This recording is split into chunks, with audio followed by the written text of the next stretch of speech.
Hermanos, vamos a seguir a continuar con el Evangelio de Lucas, el sermón que el Señor da del Monte de los Olivos. Comenzamos el domingo pasado, Lucas 21, vamos a ir. Lucas capítulo 21, versículo 7, y vamos a ir en esta mañana solamente hasta el versículo 19. Vamos a leer el texto y luego vamos a orar. Vamos a ambientarnos dónde estamos y luego hacemos un poquito un repaso. Voy a leer del versículo 7 en adelante, versión Las Américas. Ustedes me siguen la versión que tienen, la versión Reina Valera es la más común que todos tienen, o NBI. Dice versículo 7: y le preguntaron diciendo: Maestro, ¿cuándo sucederá todo esto? ¿Y qué señal habrá cuando estas cosas vayan a suceder? Y él dijo: mirad que no seáis engañados, porque muchos vendrán en mi nombre diciendo: yo soy el Cristo, y el tiempo está cerca. No lo sigáis. Cuando oigáis de guerras y disturbios, no os aterroricéis, porque estas cosas tienen que suceder primero, pero el fin no sucederá inmediatamente. Entonces les dijo: se levantará nación contra nación y reino contra reino. Habrá grandes terremotos y plagas y hambres en diversos lugares, y habrá terrores y grandes señales del cielo. Pero antes de estas cosas os echarán mano y os perseguirán, entregándoos a las sinagogas y cárceles, llevándoos ante reyes y gobernantes por causa de mi nombre. Versículo 13 dice: esto os dará oportunidad para testificar. Por tanto, propongan en vuestros corazones no preparar de antemano vuestra defensa, porque yo les daré palabras y sabiduría que ninguno de vuestros adversarios podrá resistir ni refutar. Pero seréis entregados aún por padres, hermanos, parientes, amigos, y matarán a alguno de vosotros. Y seréis odiados de todos por causa de mi nombre. Sin embargo, ni un cabello de vuestra cabeza perecerá. Con vuestra perseverancia ganaréis vuestras almas. ¡Wow! ¡Qué texto!, ¿no? Oramos. Padre, gracias por esta porción que hoy nos toca, y no queremos que sea tan solo información a nuestros oídos, sino que realmente toque nuestro corazón. Señor, nos lleve a adorarte, nos lleve a actuar, Señor, nos lleve a predicar el Evangelio. Y a los que oyen y todavía están perdidos en sus pecados, les lleven, Señor, a temblar, a arrodillarse y decirte a ti: Señor, ten piedad de mí. Oramos que tú obres, Señor, a través de la página, a través de este auditorio. En tu nombre, amén, Señor. Bueno, los discípulos comenzaron a hacer una pregunta, y vamos a leer versículos 5 al 7, por quién de hoy. Vamos a leer para entrar un poquito en el contexto de por qué hacen esa pregunta. 21, 5 al 7. Y a unos que hablaban de que el templo estaba adornado de hermosas piedras y ofrendas votivas, dijo: en cuanto a estas cosas que veis, días vendrán y que no quedará piedra sobre piedra que no será destruida. Y le preguntaron diciendo: Maestro, ¿cuándo será esto? ¿Y qué señal habrá cuando estas cosas estén para suceder? ¿Quiénes son los que hacen esa pregunta? Anoten para el inductivo. Los discípulos. ¿Qué fue lo que el Señor les dijo? No quedará piedra sobre piedra. ¿De qué? Del templo. ¿Qué era el templo? El símbolo de la religión de Israel. La confianza y seguridad que sentía Jerusalén. Vimos que los judíos se refugiaron en el templo en el año 70 donde fueron masacrados por los romanos, porque era su seguridad. Los discípulos al oír eso, versículo 7, le preguntan, Señor, ¿cuándo? ¿Cuándo será esto? ¿Y qué señal habrá cuando estas cosas estén para suceder? ¿Cuándo será esto? ¿Qué es esto? La destrucción de Jerusalén. Ellos sabían de escatología, sabían de profecía. No eran hombres criados y formados a los pies de los rabinos. Eran pescadores, era gente común del pueblo. Pero sí se conocían las Escrituras. Tenían una escatología errada.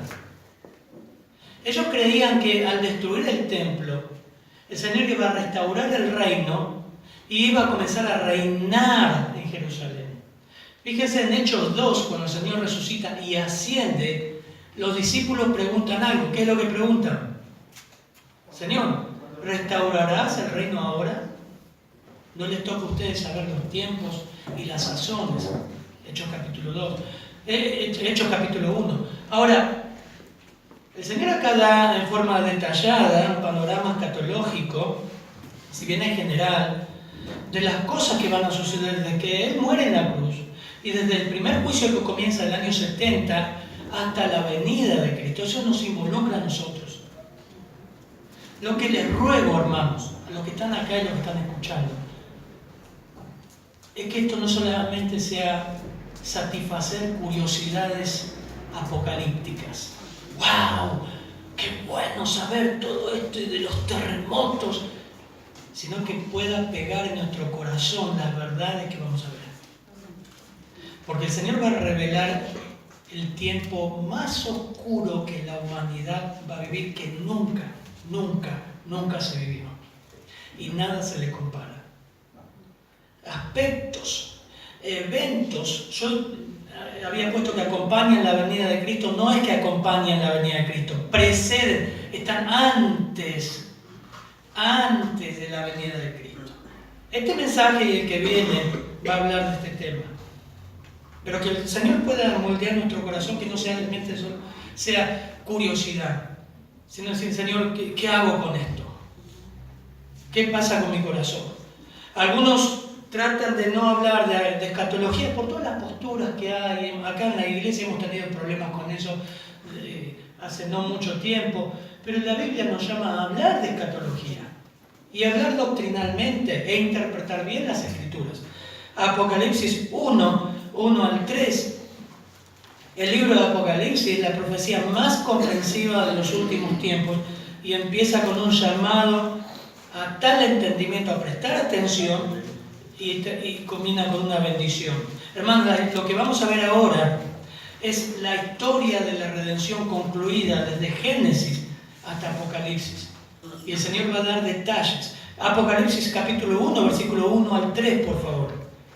La revelación de Jesucristo, que Dios le dio para manifestar a sus siervos las cosas que deben suceder pronto, y la declaró enviándola por medio de su ángel a su siervo Juan, que ha dado testimonio de la palabra de Dios y del testimonio de Jesucristo y de todas las cosas que ha visto. Bienaventurado el que lee y los que oyen las palabras de esta profecía y guardan las cosas que en ellas están escritas, porque el tiempo está cerca. Ah, qué lindo, ¿no? No hay que eludir. Como iglesia tenemos el desafío de enseñar Apocalipsis. Es uno de los libros que todavía no hemos dado expositivamente. Y hay que darlo. ¿Por qué? Porque Juan dice, el Señor a través de Juan, bienaventurado el que lee, los que oyen y los que guardan lo que está escrito en Apocalipsis. Ahora Jesús va a mostrar lo que sucede y lo que deben esperar en ese intervalo entre que Él ascendió y entre su venida. Y Lucas va a dar 3 eventos que preceden a la segunda venida, si quieren anotar. En primer lugar, vamos a ver en el versículo 7 al 10, la proliferación de falsos maestros. La proliferación, la multiplicación, el avance de falsos mesías, falsos maestros, falsos profetas.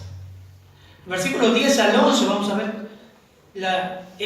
todo va en crecimiento, el crecimiento de desastres, guerras, terremotos y hambrunas. Versículos 10 y 11. Y versículos 12 al 19, una persecución creciente por su pueblo y por los más cercanos. O sea, una persecución creciente de los cristianos, hecho por los más cercanos. Y eso sucedió inmediatamente cuando nace la iglesia. En Hechos capítulo 2 ya comenzamos a ver cómo comienza la persecución sobre los apóstoles y sobre los cristianos y continúa. Así que vamos a ver el primer evento que nos dice el versículo 7 al 8. El 7 es la pregunta: maestro, ¿cuándo va a suceder esto? ¿Y qué señal habrá cuando estas cosas sucedan? Y él dijo: mirad, que no sean engañados, porque muchos vendrán en mi nombre diciendo: yo soy el Cristo. Y también diciendo: está cerca el tiempo. Punto seguido, dice las Américas, dice: no lo sigáis. Leemos versión Reina Valera 60, versículo 8. No lo sigáis, dice. Él entonces dijo: mirad que no seáis engañados, porque vendrán muchos en mi nombre diciendo: yo soy el Cristo, y el tiempo está cerca, mas no vayáis en pos de ellos. Hermanos, esos charlatanes siempre hubo. Y hubo en el tiempo de la iglesia primitiva, hubo a lo largo de la Edad Media, y los hay ahora, y los va a seguir hablando, charlatanes, falsos mesías. Algunos de los datos que les voy a leer va a provocar risa, ¿no? Porque la gente sigue, hermano, la gente sigue cualquier cosa, adora cualquier cosa. El ser humano por naturaleza es idólatra. Segunda de Pedro, no lo busquen, pero segunda de Pedro, capítulo 3, versículo 1 dice: amados, esta es la segunda carta que les escribo, en los cuales, como recordatorio, despierto en vosotros vuestro sincero entendimiento, para recordarles las palabras dichas de antemano por los santos profetas y el mandamiento del Señor y Salvador, declarado por los apóstoles. Ante todo sepan esto, que en los últimos días, Pedro, segunda de Pedro, el apóstol Pedro, en los últimos días, vendrán burladores con su sarcasmo, siguiendo sus propias pasiones, diciendo, estoy leyendo la versión de las Américas, miren lo que dice el versículo 4, ¿qué van a estar diciendo? ¿Dónde está la promesa de su venida? Porque desde que los padres durmieron, o sea, los antiguos, si todo está igual como estaba desde el principio de la creación, y ellos dicen, no, vas ahí, te llenan de miedo diciendo: uy, Jesús va a venir, va a destruir el mundo. ¿Dónde está? ¿Dónde está? Versículo 5 de 2 de Pedro 3. Pues cuando dicen esto no se dan cuenta que los cielos existían desde hace mucho tiempo, y también la tierra, surgida del agua y establecidas entre las aguas por la palabra de Dios. Hermoso. Es para estudiar este pasaje. Versículo 6 de 2 de Pedro 3 dice: por lo cual el mundo entonces fue destruido, siendo inundado con agua, pero los cielos y la tierra actuales están reservados por su palabra para el fuego, guardados para el día del juicio y la destrucción de los impíos. Ellos no saben que también hubo un juicio antiguo, que también se burlaban, y vino el diluvio y lo destruyó todo. Niegan la segunda venida porque niegan la deidad de Cristo y rechazan cualquier idea de que Él va a venir como juez y va a juzgar a la humanidad, y lo va a hacer de una manera terrible. Este Señor que estamos predicando ahora vendrá a juzgar. Está establecido que los hombres mueran sola vez después del juicio. Pero antes de eso hay una semana, como dice el profeta Daniel, donde la tierra va a sufrir juicios terribles. ¿Por quién? Por Cristo mismo. Así que en el año 70, los discípulos, en ese tiempo, en ese lapso, en 70 años más, Jerusalén desjuzgada y destruida, no queda piedra sobre piedra. Comienzan una serie de juicios. Acá hay algunos datos de cómo salieron falsos cristos. Esto es histórico, tomado de Flavio Josefo, el historiador. Miren la cantidad de falsos cristos que salió a través de la historia. En el año 44, después de Cristo, Teudas, no el mismo de Hechos 5:36, prometió a sus oyentes que dividiría el río Jordán. Pero antes de que lo intentara, las tropas romanas atacaron y masacraron a muchos de sus seguidores. El egipcio, con el que confundieron a Pablo en Hechos 21:38, se ufanaba de que ordenaría a los muros de Jerusalén que cayeran, pero al igual que Teudas, los soldados romanos acabaron con sus planes. Aunque aquel egipcio logró escapar, a quienes lo atacaron, cientos de sus seguidores fueron capturados y matados. Este historiador Flavio Josefo. En el siglo II, otro, Simón Bar Kokhba, dice, a quien el rabí líder de su tiempo identificó como Mesías. En el siglo II lideró una insurrección contra Roma y conquistó Jerusalén durante 3 años, donde se le llamó Rey y Mesías. Miren si no se cumplió lo que el Señor decía, vendrán falsos cristos. Bueno, puedo nombrarle una lista larga de charlatanes en el siglo VII. Otro, que se autoproclamó Rey de Reyes y Rey de la Tierra, atrajo una gran cantidad de seguidores entre los judíos de Europa Occidental y se convirtió después al Islam y a la larga lo ejecutaron. Una cantidad de falsos mesías y falsos maestros. Acompáñenme en 2 Tesalonicenses capítulo 2, versículo 3. Vamos a leer al 7, por favor, hermanos. 2 Tesalonicenses 2, 3 al 7. La palabra de Dios una y otra vez habla de que falsos cristos, falsos maestros van a seguir proliferando. Y comenzó temprano ya, en el primer siglo. 2 Tesalonicenses capítulo 2, versículo 3 al 7, por favor.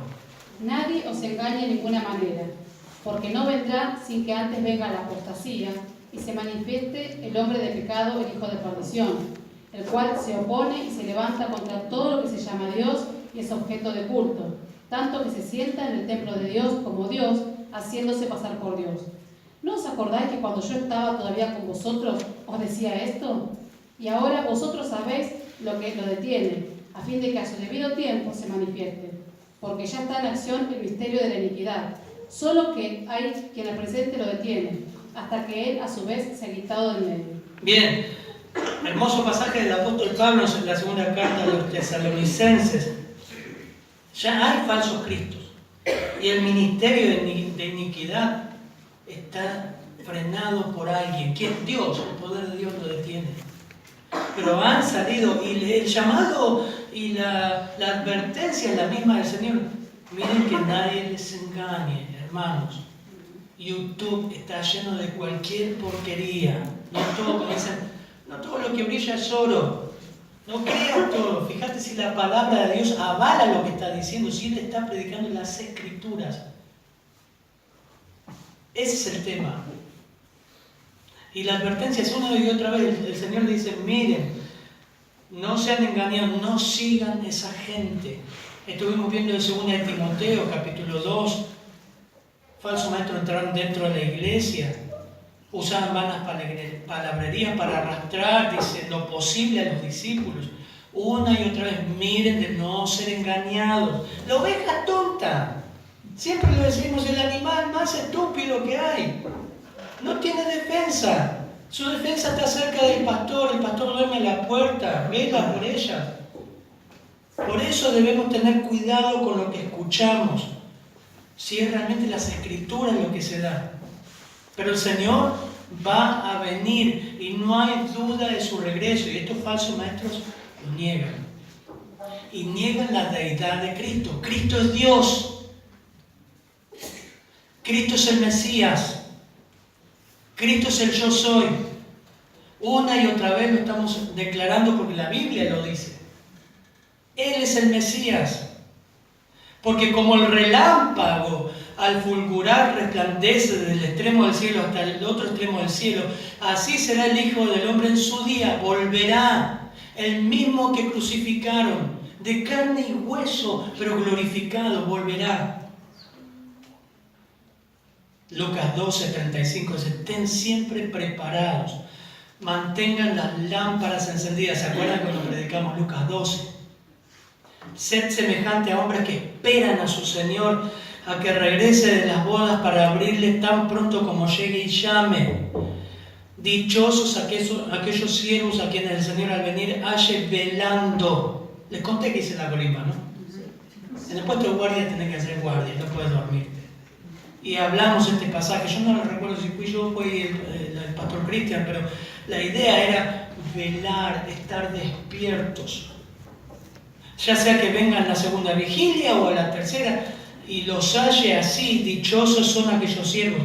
Podéis estar seguros de que si el dueño de la casa hubiera sabido a qué hora iba a venir, el ladrón no hubiera permitido que entraran a su casa. Vosotros también estén preparados, porque el Hijo del Hombre vendrá a la hora que no esperéis. No ha cesado el ataque satánico de los falsos maestros. Y esto es la primera advertencia de lo que se va a caracterizar hasta su venida. Falso maestro, falso maestro, falso maestro. Una y otra vez. Juan dice, ¿de dónde van a surgir? Muchas veces los más peligrosos de dentro de la iglesia. Pedro, como vimos, se camuflan entre la iglesia. Son manchas, recuerdan que vimos manchas en vuestros ágapes. Son rocas escondidas. Están ahí al acecho para atacar.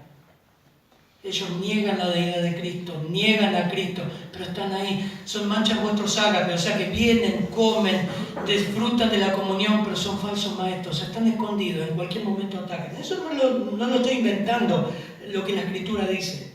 Proliferarán. Proliferarán que significa que va a crecer, va a haber aumento. Y aún en los últimos tiempos, bueno, Moisés tuvo brujos que fueron a Faraón y hacían las mismas señales que él, hasta un límite, hasta un límite. Segunda de Timoteo, hermana, por favor, capítulo, gracias por ayudar en la lectura. Siempre hay hermanos que ayudan en la lectura. Capítulo 4, segunda de Timoteo 4, 1 al 5. Te encarezco delante de Dios y del Señor Jesucristo, que juzgará a los vivos y a los muertos en su manifestación en su reino, que prediques la palabra, que instes a tiempo y fuera de tiempo, redarguye, reprende, exhorta con toda paciencia y doctrina. Porque vendrá tiempo cuando no sufrirán la sana doctrina, sino que teniendo comezón de oír, se amontonarán maestros conforme a sus propias concupiscencias y apartarán de la verdad el oído y se volverán a las fábulas. Pero tú, sé sobrio en todo, soporta las aflicciones, haz obra de evangelista, cumple tu ministerio. Pablo ya estaba diciendo a Timoteo ahí. Mirá, Timoteo, va a haber gente que no quiere doctrina, lo que quieren es que le rasque el oído. Va a haber mucha gente que no quiere escuchar. A ellos les encanta escuchar lo escondido, lo oculto, escuchar oradores, la oratoria, cuentos, fábulas. Eso hacían los judaizantes. Pablo dice, mirá, va a haber, y hay maestros ahora que juntan muchísima gente. Creo que el pastor Cristian habló la otra vez de ciertos oradores, predicadores ahora que juntan miles, le encanta, pero vos te pones en la puerta a predicar el evangelio y no escuchan. No te escuchan. Estate atento, no seas engañado y no los sigas. Si estás en alguno de esos lugares, salí de ahí. Salí y busca una iglesia que enseñe la Biblia. ¿Cómo? Que le explique libro por libro, que el púlpito esté empapado de las Escrituras, no de cuentos, de experiencias del pastor, del viaje del pastor, de chistes. Como decían, ¿no? Dice que en los últimos tiempos va a haber payasos en vez de ver predicadores. En segundo lugar, ya vamos ahí. Esto es como que uno se imagina una película. Pero el Señor está advirtiendo, va a haber estas señales, versículos 9 al 11. ¿Y cuándo? A ver si leemos. Y cuando oigáis de guerra y de sediciones, no os alarméis, porque es necesario que estas cosas acontezcan primero, pero el fin no será inmediatamente. Entonces le dijo, se levantará nación contra nación y reino contra reino, y habrá grandes terremotos y en diferentes lugares hambres y pestilencias, y habrá terror y grandes señales del cielo. ¿Qué es lo que la antesala de la venida del Señor? Bueno, lo que está diciendo en primer lugar el versículo 9 está separado del 10, obviamente. Pero acá hay un salto. Porque en versículo 9, si usted dice, cuando oigan de guerras, alguna versión dice revoluciones o disturbios, no se aterroricen. ¿Por qué? Y la razón por la cual no se aterroricen es que estas cosas tienen que pasar primero, pero el fin no está cerca. ¿Qué está diciendo ahí el Señor? Que desde que Él se va, ocurre lo de Jerusalén, la destrucción del templo. Y va a haber un aumento de guerras, y la hay hasta el día de hoy. Y ha habido un montón de guerras, y ha habido un montón de terremotos. El Vesubio, Pompeya, podemos hablar. Ha habido un montón de pestilencias, la peste negra en Europa. Ha habido un montón de hambrunas. O sea, le está diciendo, va a haber, eso va a ser característica del mundo. Yo tengo algunos datos históricos.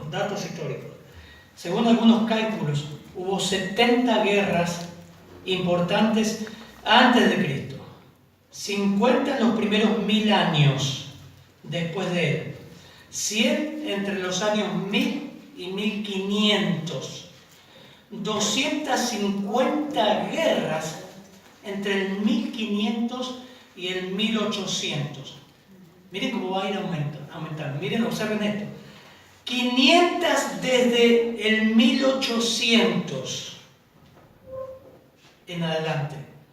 Y tales cantidades no incluyen los numerosos conflictos menores que se llevaron a cabo durante esos periodos. Las guerras en las que la humanidad ha participado han dado como resultado las muertes de millones. Se calcula 75 millones solo en las 2 guerras mundiales. Pero leemos versículos 10 y 11, por favor. Entonces les dijo, se levantará nación contra nación y reino contra reino, y habrá grandes terremotos, y en diferentes lugares hambres y pestilencias, y habrá terror y grandes señales del cielo. Ahora, versículo 10, hay una diferencia, ¿lo ven? Del versículo 9. Es necesario que ocurran esas guerras, pero el fin no es inmediato. Pero en versículo 10 dice, entonces dijo, se levantarán nación contra nación, reino contra reino. Y aclara, terremotos, plagas, hambres, en diversos lugares. Y una aclaración, porque podemos decir, bueno, esto está hablando todo lo que ocurrió hasta ahora. Sí, pero agrega algo en el versículo 11. Terrores, ¿y qué más? Fíjese el versículo 11. ¿Sí? Grandes señales en el cielo. Eso todavía no hubo. No hubo. Pero este tema por eso, hermanos, es importante estudiar escatología, pero estudiarlo bien, con lo que la Biblia dice, no con lo que otro dice o tal libro dice. Mire, hay gente que toma una posición escatológica tan fácil, dice, ahora soy amilenialista. ¿Por qué? Porque leí tal libro y tal otro. Leen un par de libros y ya dicen, ahora yo tengo una posición escatológica. Pero ¿cuánto estudiaste la Biblia? ¿Cómo interpretaste la Escritura? ¿Qué reglas te guiaron para interpretar las Escrituras? Y tan rápido si soy de este grupo y soy de este grupo y yo creo esto y que no hay milenio y que no hay arrebatamiento. Pero pará, ¿qué dicen las Escrituras? Pasate tiempo estudiando. Versículo 25 y 26 lo leemos, de ahí mismo 21. Miren el versículo 11 y miren el versículo 25 y 26. Entonces habrá señales en el sol, en la luna y en las estrellas, y en la tierra angustia de las gentes, confundidas a causa del bramido del mar y de las olas, desfalleciendo los hombres por el temor y la expectación de las cosas que sobrevendrán en la tierra, porque las potencias de los cielos serán conmovidas. Bueno, eso vamos a ver el próximo domingo, pero ya en el 11 va aclarando, va a haber grandes señales en el cielo. Bueno, las potencias van a ser conmovidas. Vamos a explicar qué es eso. Pero acá Apocalipsis lo explica. Si me acompaña en Apocalipsis capítulo 6, la Biblia, hermanos, siempre decimos, se interpreta a sí misma. El Señor siempre, para explicar, recuerdan que fuimos viendo cómo el Señor explicaba y cerraba la boca de los religiosos, ¿con qué? Con la misma Biblia. Escrito está, dice esto. Pero el Salmo de David dice esto.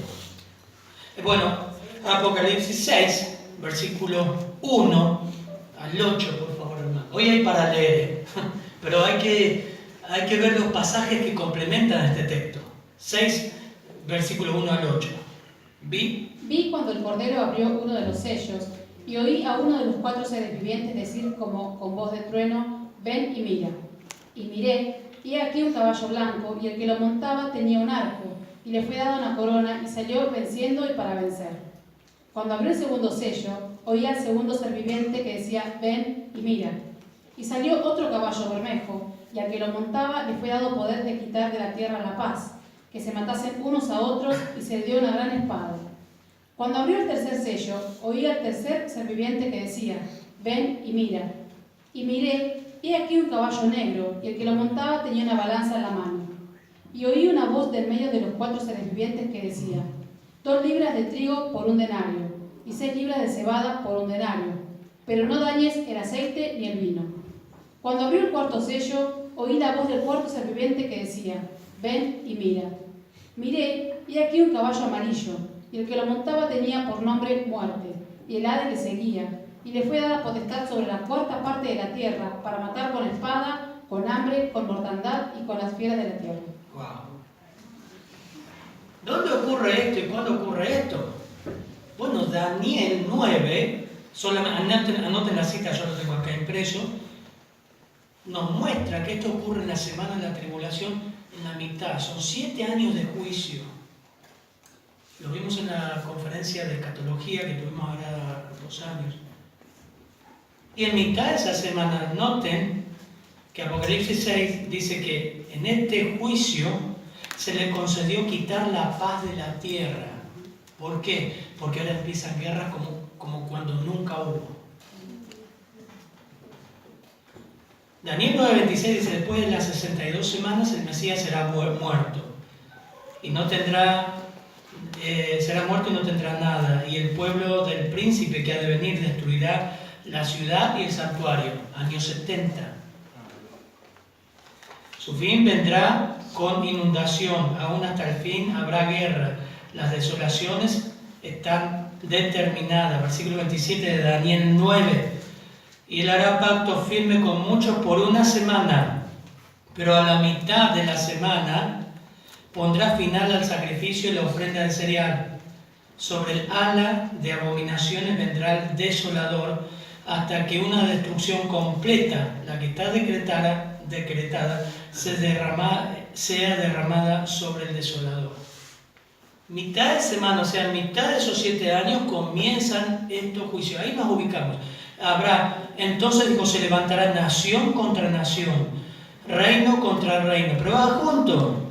Habrá grandes terremotos, dice el capítulo 6 de Apocalipsis, que habrá terremotos, habrá hambres, pestilencias, muertes,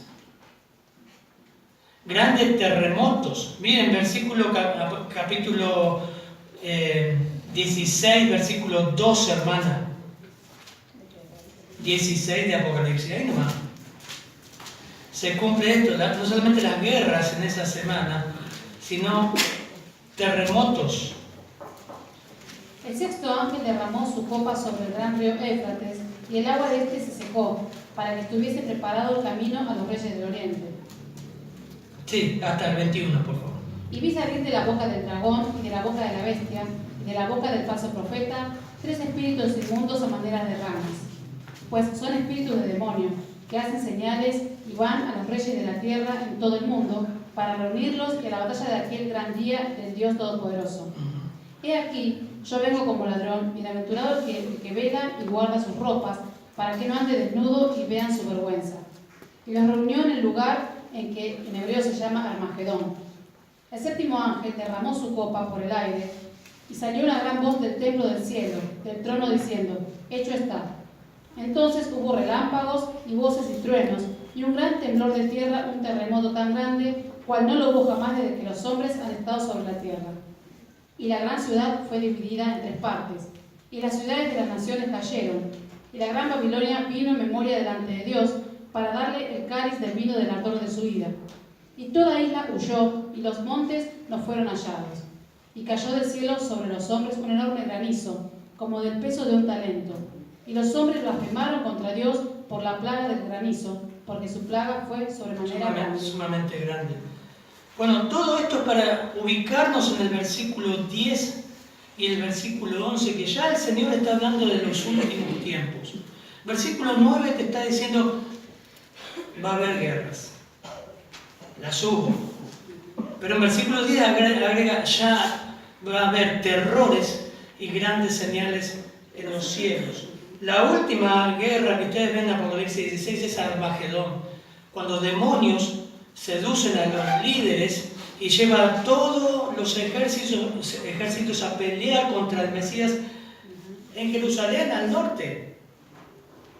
Fíjense que todo el foco del mundo está ahí, ¿no? En los conflictos de Medio Oriente. Bueno, va a seguir hasta ese momento, con la diferencia que todos van a ir a hacer guerra ahí. Es interesante, ¿no? Pero el Señor está diciendo, miren el domingo que viene vamos a ver, presten atención a la higuera, presten atención ahí. Será Armagedón es una carnicería lo que va a ocurrir. Dice que la sangre que va a haber ahí va a llegar hasta los arroyos y va a ser de 1,5 metros. Apocalipsis 14, lo tengo acá. 20 dice, y el lagar fue pisado fuera de la ciudad, y del lagar salió sangre que subió hasta los frenos de los caballos. El freno es donde se pone la rienda. Por una distancia de 320 kilómetros. Apocalipsis 14, 20 lo dice. ¿Quién va a hacer esto? Cristo. En su venida. Entonces se levantará nación contra nación y reino contra reino, y habrá grandes terremotos y plagas y hambre en diversos lugares, y habrá terrores y grandes señales. Apocalipsis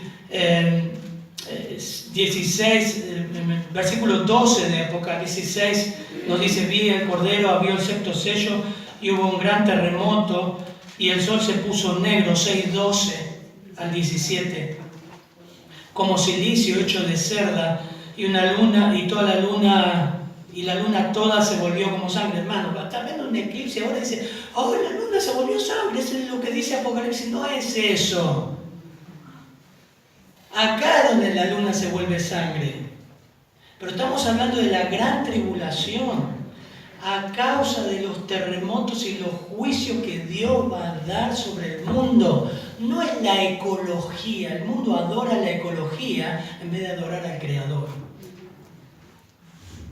Es más, adora más a un pingüino que a un bebé que está por nacer. Y otra cosa que vimos en Lucas, hermanos, la maldad se va a ir aumentando en la gente. Dice que el tiempo va a ser como Sodoma y Gomorra.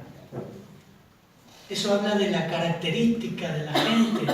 Y todos estos movimientos, todos estos colectivos que proliferan la maldad humana, el corazón del hombre, cada vez va a ser terrible. Algunos datos de los terremotos, para que ustedes tomen idea de la dimensión de lo que va a suceder. Ha habido muchos y grandes terremotos en la historia registrada, tanto en la historia desde que apareció la escala Richter, ¿no?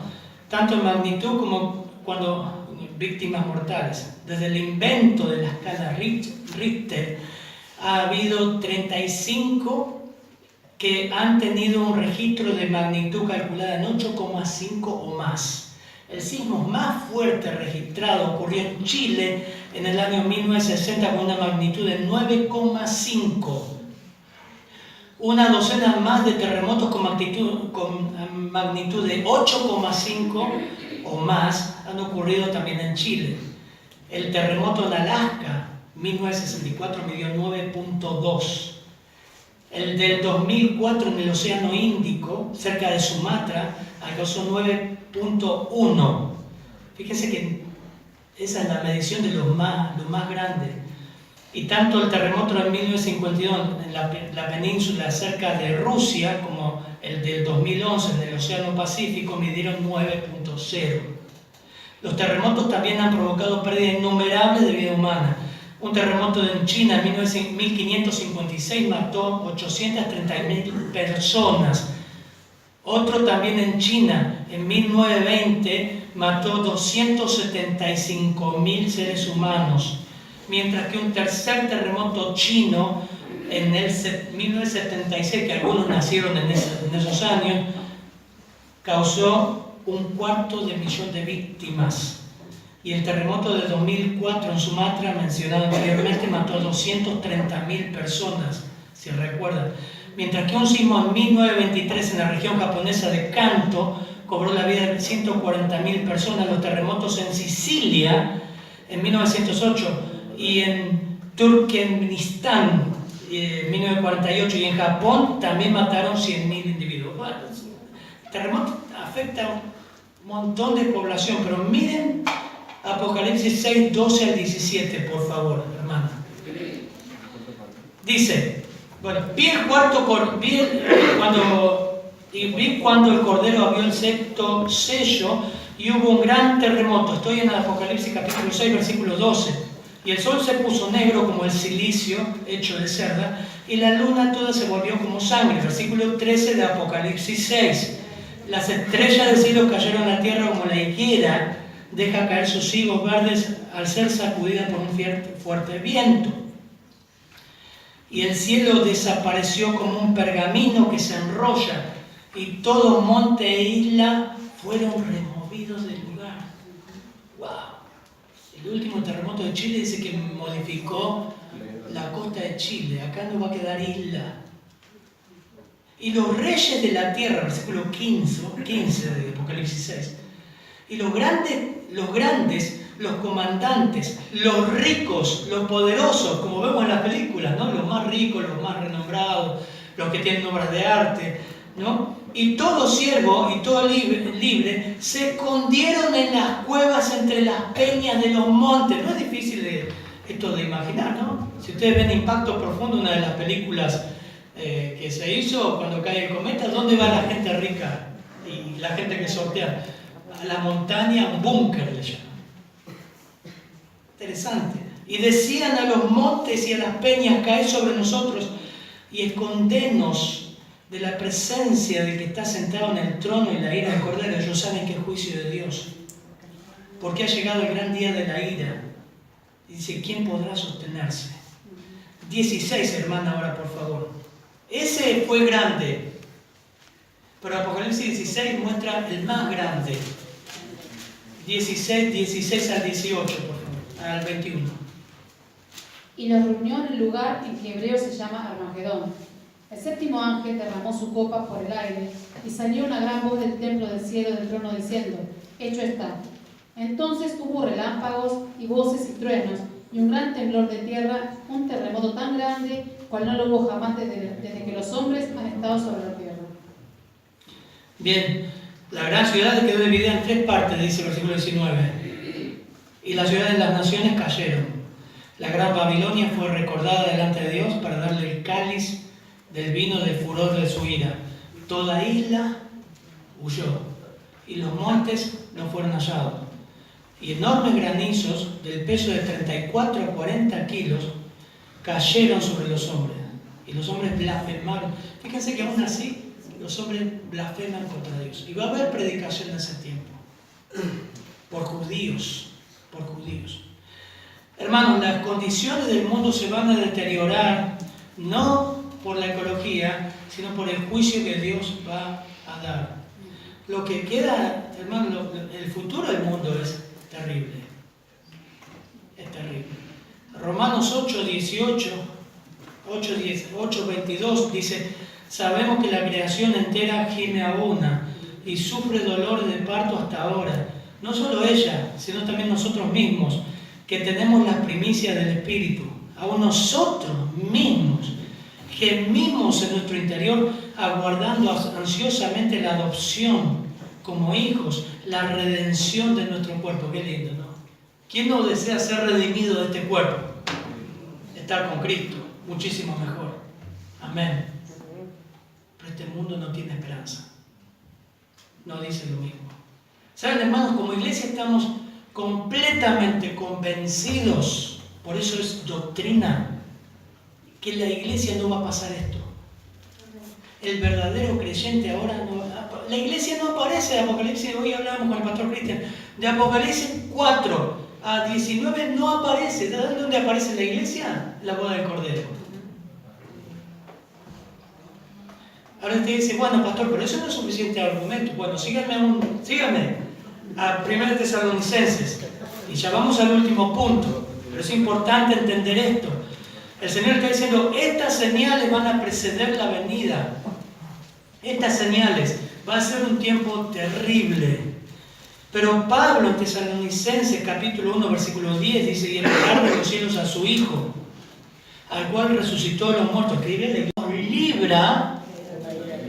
¿Cuál ira? Esta, no solamente el infierno. No, pero pastor, no es suficiente argumento. Bueno, síganme entonces. Capítulo 4, versículo 16 al 5:11, por favor, hermano, me ayuda a leer. 4:16 al 5:11. ¿Por qué? Porque el Señor mismo, con voz de mando, con voz de arcángel y con trompeta de Dios, descenderá del cielo, y los muertos en Cristo resucitarán primero. Luego nosotros, los que vivimos, los que hayamos quedado, seremos arrebatados juntamente con ellos en las nubes para recibir al Señor en el aire, y así estaremos siempre con el Señor. Por tanto, alentaos los unos a los otros con estas palabras. Amén. Aliéntense. Viene el Señor por su iglesia. Sigue. Pero acerca de los tiempos y de las ocasiones, no tenéis necesidad, hermanos, de que yo os escriba, porque vosotros sabéis perfectamente que el día del Señor vendrá así como ladrón en la noche, que cuando digan paz y seguridad... Perdón, ¿qué pasó acá? Un ángel acaba con la paz y comienza la guerra y a matarse unos a otros. Pero el anticristo va a dar paz y seguridad. ¿Qué pide el mundo hoy? ¿Y qué más? ¿Saben quién se lo va a dar? Ni Cristina, ni Macri, ni el nuevo, ¿cómo se llama el otro? Los dos Fernández. Ni los dos Fernández, ni Trump, ni Guaidó va a dar una perfecta paz, pero el anticristo sí. Pero avanzamos. Que cuando digan paz y seguridad, entonces vendrá sobre ellos destrucción repentina, como los dolores de la mujer encinta, y no escaparán.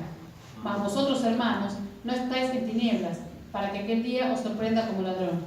Porque todos vosotros sois hijos de luz e hijos del día. No somos de la noche ni de las tinieblas. Perdón, ¿y ese tiempo cómo se va a llamar? Día de tinieblas. No somos hijos de tinieblas. Ese día no nos va a sorprender. Sigamos, hermanos. Por tanto, no durmamos como los demás, sino velemos y seamos sobrios. Pues los que duermen, de noche duermen, y los que se embriagan, de noche se embriagan.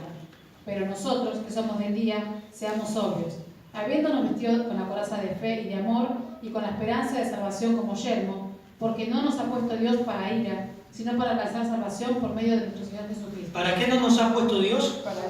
¿Dónde va a estar la ira de Dios? En ese tiempo.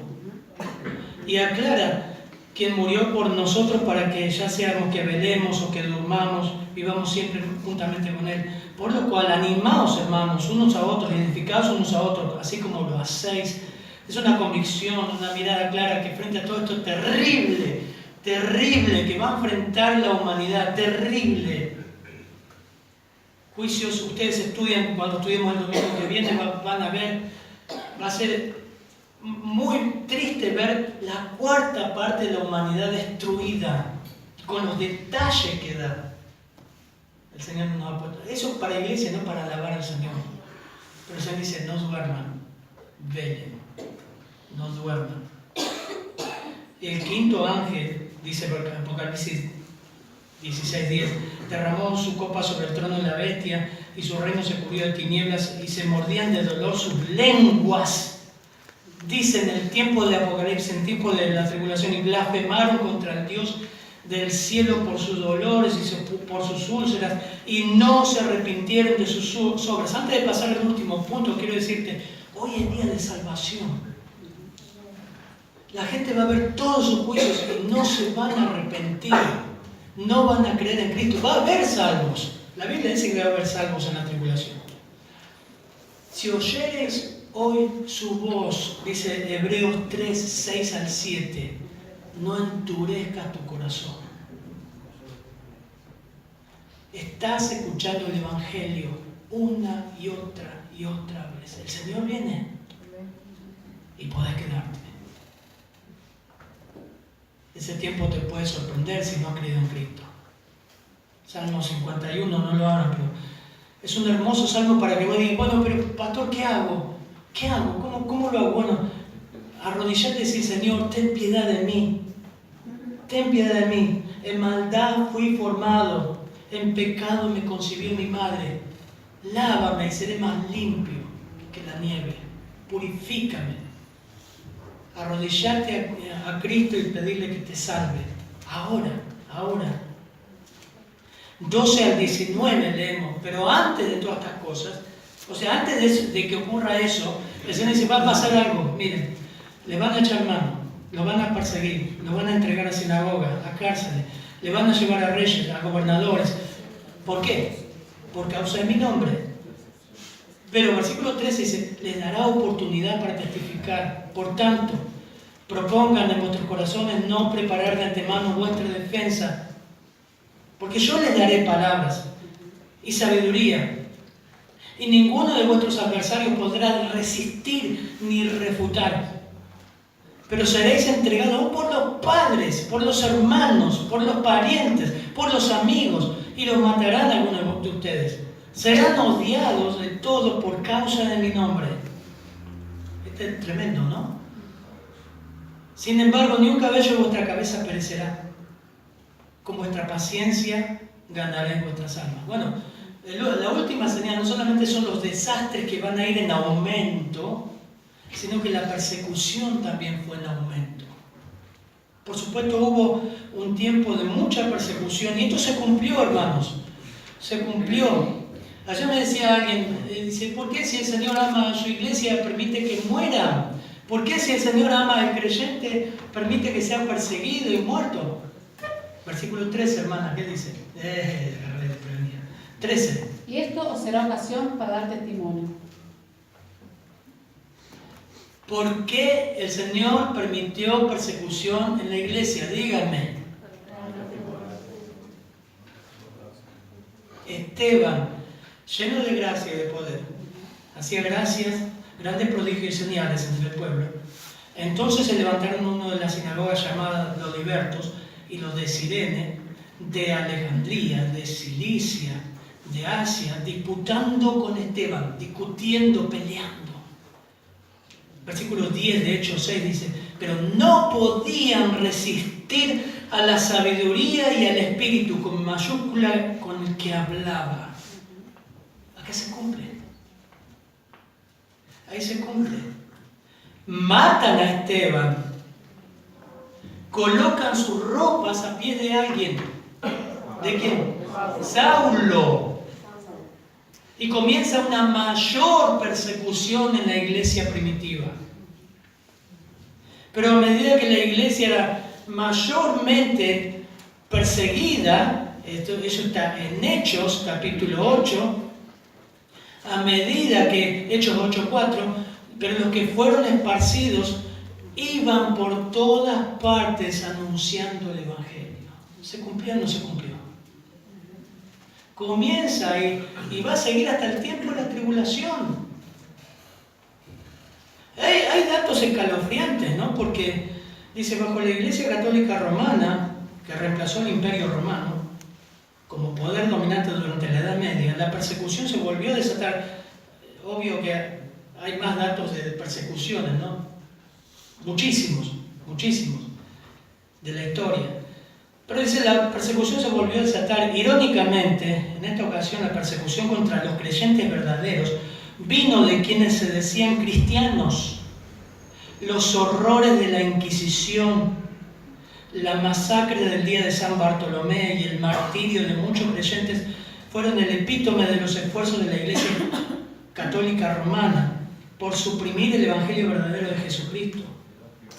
Unos datos más. Más recientemente los creyentes están siendo brutalmente reprimidos por regímenes comunistas e islámicos. De hecho, la misma Iglesia Católica ahora estima que cerca de 70 millones de cristianos han muerto por profesar su fe, 2/3 de ellos en martirios posteriores al inicio del siglo XX. El número real probablemente es mucho mayor.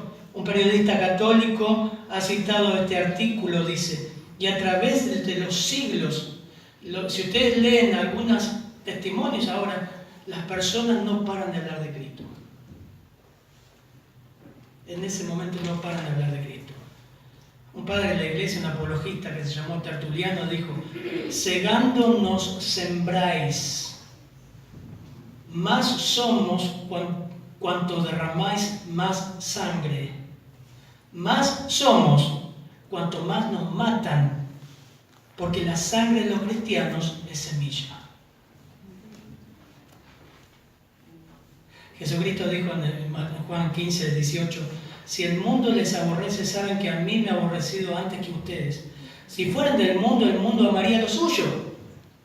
Pero porque no son del mundo, antes yo los elegí del mundo, por eso el mundo les aborrece. Acordaos de mi palabra. El siervo no es mayor que su Señor. Terrible, ¿no? Pero el versículo 18 y 19 termina con algo que ustedes dicen: pero pastor, ¿por qué entonces dice el versículo 18, ni un cabello de vuestra cabeza morirá? Acá tenemos varios pelados. No se cumplió la promesa. Se me murió todo. Algunos vamos en camino a eso en algún momento. Bueno, es una metáfora. No es una, sino está diciendo que cristianos están muriendo y se cumplió. Esteban fue muerto. ¿Cómo está diciendo que ninguno de sus cabellos perecerá? Está hablando de eternidad. Es una metáfora. Pablo también usó. Era una forma de decir que Dios aún así los está protegiendo. Esteban moría y decía: veo los cielos abiertos y al Hijo de los hombres sentado a la diestra de Dios, y más le pegaban piedrazos. Con vuestra, el versículo 19, ¿cómo lo dice, hermano? Con vuestra paciencia ganaréis vuestras almas. Y en las Américas termina diciendo: con vuestra perseverancia ganaréis vuestras almas. Pero pastor, entonces ¿qué? La salvación es por obras. O sea, si yo me porto bien y soy perseverante y vengo a la iglesia, gano mi alma. No, la salvación no es por obras para que nadie se gloríe. No es tu buen comportamiento lo que te da salvación. Es tu fe en Jesucristo y declararte delante de Dios como una persona abominable, malo, una persona pecadora. Es gracia inmerecida. Creemos en Cristo. ¿Qué hizo el ladrón en la cruz para salvarse? Primero se burló, pero después ¿qué hizo? Creyó. Señor, acuérdate de mí cuando vengas en tu reino. Y el Señor le dijo: hoy estarás conmigo en el paraíso. ¿Qué hizo? ¿Se bautizó? ¿Firmó la membresía de alguna iglesia? ¿Se portó bien? No, él además dijo: nosotros padecemos por lo que hicimos, él es justo. Así que no es por obras. Lo que el Señor está diciendo ahí también, Mateo 24, no lo busquen, pero lo pueden ver, Mateo 10, 22, Mateo 24, 13, está hablando de perseverancia. El fruto de la fe es perseverancia, upomone. En el original se define como paciencia, constancia, una persona que sigue a pesar de las circunstancias, sigo siendo fiel al Señor. Como dijo este apologista, pueden matarnos, pero más seremos. Nuestra sangre es semilla. Y podemos leer testimonios de cristianos que han sido muertos, las personas que han sido muertas por el testimonio de Cristo. Está Postales de Esplendor, por ejemplo. La historia de los 5 misioneros que murieron por los Aucas, muertos por los indígenas predicando el Evangelio. Hay infinidad de testimonios. Ellos siguieron al Señor. Le voy a leer para terminar algo que un comentario dice: Jesucristo, dice, establece en este texto una relación consustancial entre el testimonio y el sufrimiento. No es posible ser testigo sin testificar. ni ser mártir sin sufrir. No es posible concebir el testimonio sin dolor. Prácticamente no existe un solo ejemplo en todas las Escrituras de un buen siervo fiel de Dios que jamás haya sufrido por ser tal. Al contrario, la constante ha sido el dolor por causa de la fe, no por causa de enfermedad. El sufrimiento es consecuencia del testimonio. Jamás debemos buscar el sufrimiento. Esto vendrá solo como símbolo de autenticidad de nuestra obediencia. Como ya hemos expresado, no existe un cristiano sin cruz. Por ello es preciso forjar bíblicamente una teología del martirio, porque no se puede seguir a Jesús en obediencia desde la comodidad. Simplemente es imposible. Por otro lado, el creyente debe concebir con sumo gozo que es un verdadero privilegio sufrir y ser vituperado por el testimonio de nuestro Señor Jesucristo. Testificar de Jesús como Señor y Salvador es un imperativo en el reino de Dios. Además, es una clara señal de conversión. Toma mate. Yo creo que ahí terminamos con el mensaje, hermanos, pero no quiero que sea información de wow, ese terremoto, ¿viste lo del Apocalipsis? Yo creo que nos debe mover eso. Juicio viene, el mundo va a enfrentar un sufrimiento inigualable. Tenemos el privilegio que el Señor nos libró de la ira venidera. Pero antes de todo eso, muchos van a sufrir por Cristo. La idea es que tenemos un privilegio en nuestro país, ¿no? Puedes dar un folleto y hablar de Cristo y nadie te mata. A ellos lo mataban porque no paraban de hablar. Y lo siguen matando porque no niegan a Cristo. A nosotros nos tienen que matar para que hablemos, porque no hablamos. No entregás un folleto, ahí siguen los folletos. Si no damos un poco de manija, la iglesia no agarra un folleto. Me incluyo, muchas veces digo, salí y no llevé un folleto. Por un folleto, hermanos. Un folleto. Viendo cristianos que morían derramando su sangre por Cristo. Dígame una cosa, ¿no estamos muy cómodos en toda nuestra América Latina, toda nuestra América? ¿No estamos bastante cómodos? Dígame, ¿sí o no? Sí. Algo tiene que cambiar en eso. Y agradecer al Señor por el país que vivimos y porque podemos testificar, hasta en la panadería podemos hablar, hasta el policía le podemos hablar, hasta el gendarme le podemos hablar. No nos matan. Padre, gracias por tu palabra, Señor. Gracias, Señor. Que no sea solamente información, sino que nos lleve a ver que todo se cumplió lo que dijiste y se va a seguir cumpliendo.